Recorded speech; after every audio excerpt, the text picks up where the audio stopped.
Hello, good day po ulit sa lahat. So this is another tutorial, no? So this will be focusing po sa trabaho po ng ating mga school ICT officers, school ICT coordinators or yung tinatawag nating school IT officers.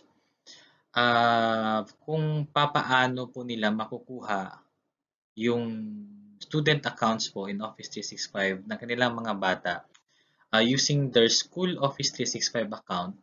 Tsaka paano naman po nila i-manage yung mga accounts na yun. Like for example, sa school nila may batang nakalimut talaga ng password ng kanilang Office 365. So paano po ngayon yan i-reset ng kanilang mga school ICT coordinators? Okay? So yung unang-una po natin gagawin is pumunta po, kung ikaw po ay isang school ICT coordinator, you need to go to www.office.com in any browser po that you like. Tapos, sign in ka po dito po sa may area na to, sign in. When you click that sign in button, sign in ka po dito using your School Office 365 account. So, binigay po yan sa inyo ng inyong mga Division Information Technology Officers.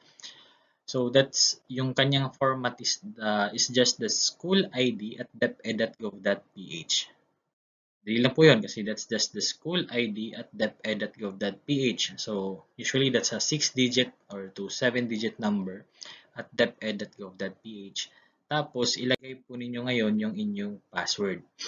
So, challenge po yan sa mga schools na nakalimot na po ng kanilang mga school Office 365 account login credentials. So, may mga ibang school ICT coordinators na yung iba binaliwala lang to before September or October yata to na email.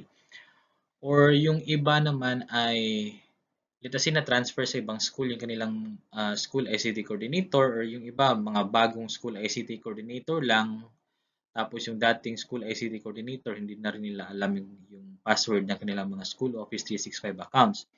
Bawat division po, iba-iba po yung process nila kung paano ka po magpapareset ngayon ng inyong ah, School Office 365 accounts, especially din po dun sa mga hindi po nakapaglagay ng account recovery information ng kanilang School Office 365 account. So, for Leyte, meron po kaming process dyan.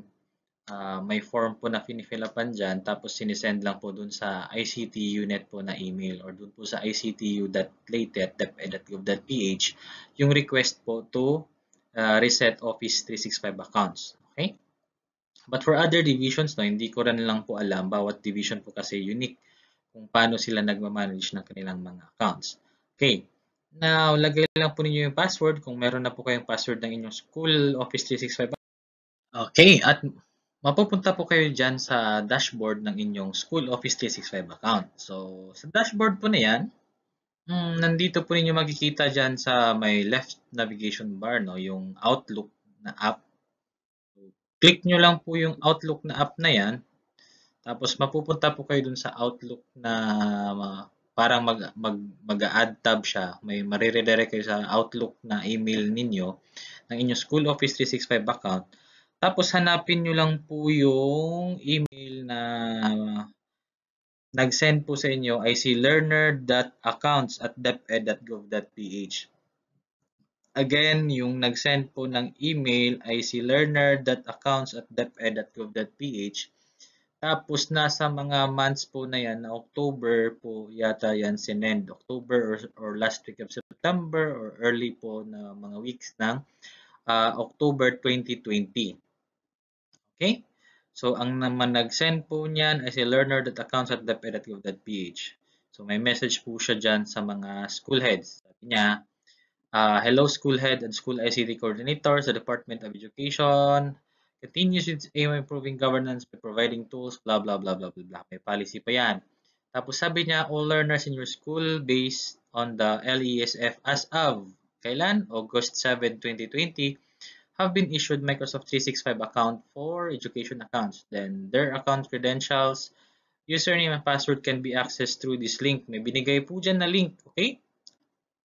Kaya yung iba naghahanap, sir, saan yung link na yan? Actually, nandyan po yan. May hyperlink po yan. Then, please ensure that this data be kept confidential. Okay? Then, may be advised, the students must activate, blah, blah, blah. Then later po pag-usapan po natin yung nandito po sa baba na ito. But for now, let's focus first dito sa sinabi niyang learner credentials. So if you click that link dyan sa email ninyo, mapupunta po kayo dito sa SharePoint po na file. So actually yung nandito po sa file na to, dalawa na nga yung file niya eh.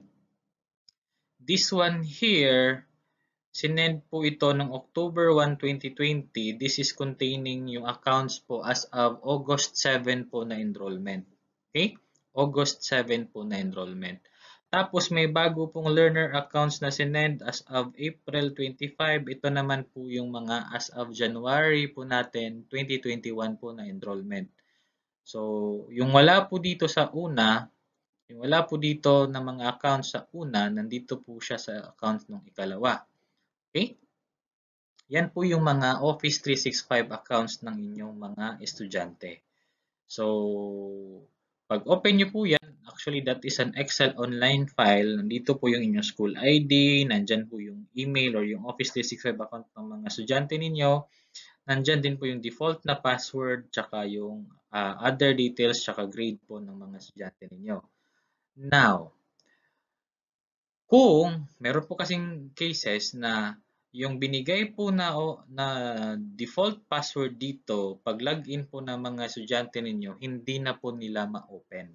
Dahil po yan, nag-expire na po yung temporary passwords na yan, kung sakali pong ngayon nyo lang po yan ino-open. Kasi last year pa yan eh, di ba?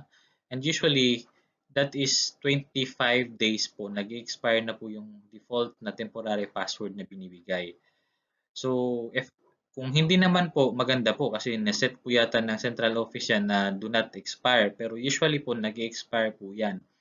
Kaya if ever pong nag-expire po yan, balikan po natin yung sinabi kanina dun sa email.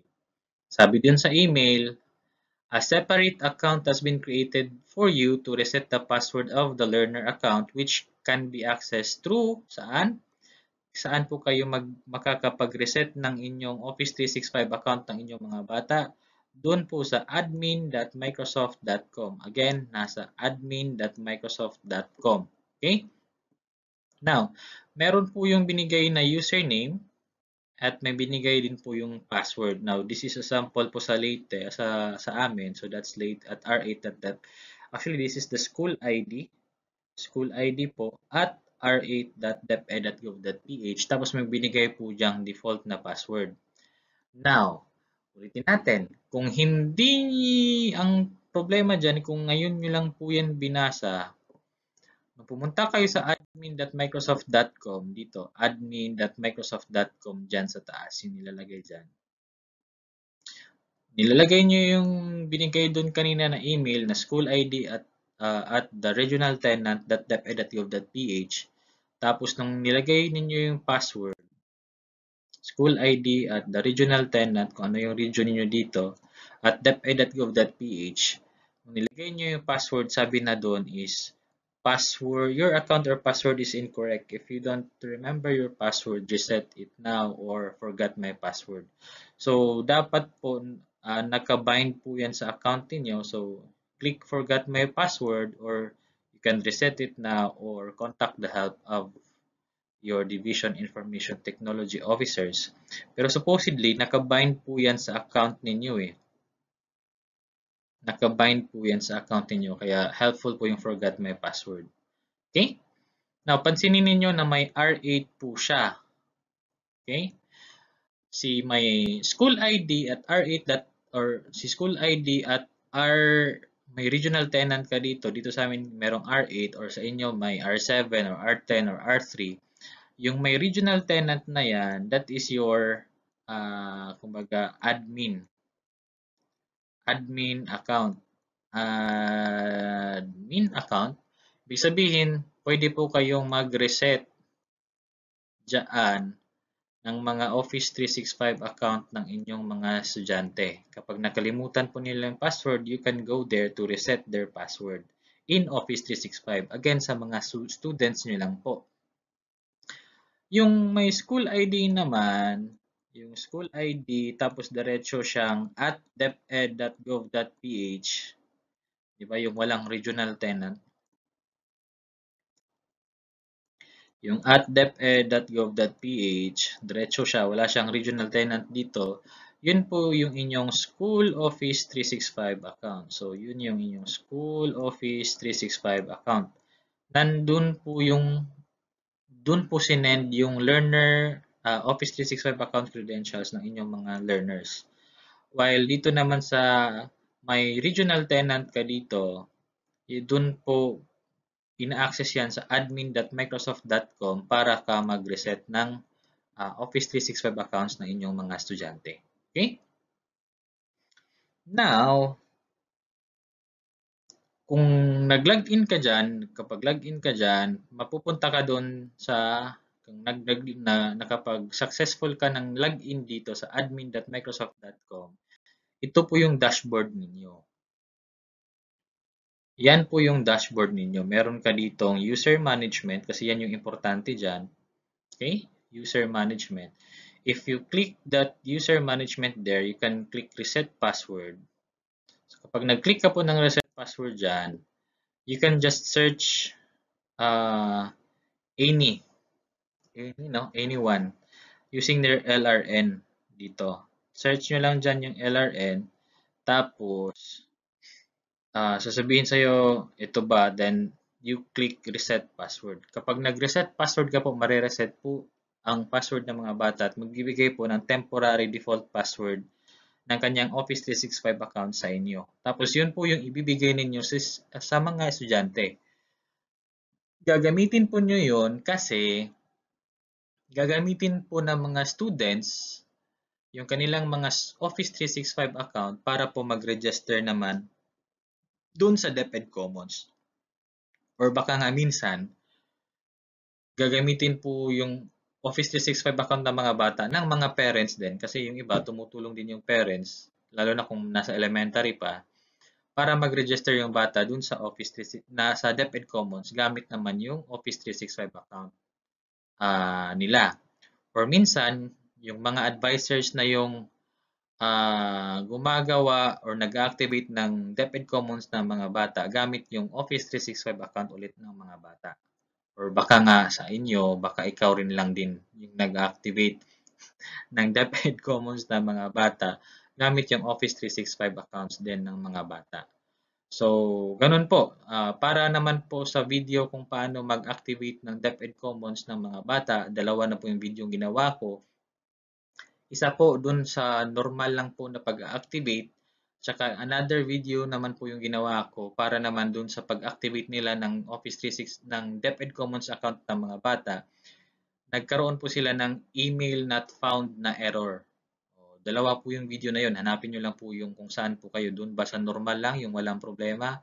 Or kung merong problema dun sa email not found na error sa activation dun sa DepEd Commons, meron po din yung isang video doon.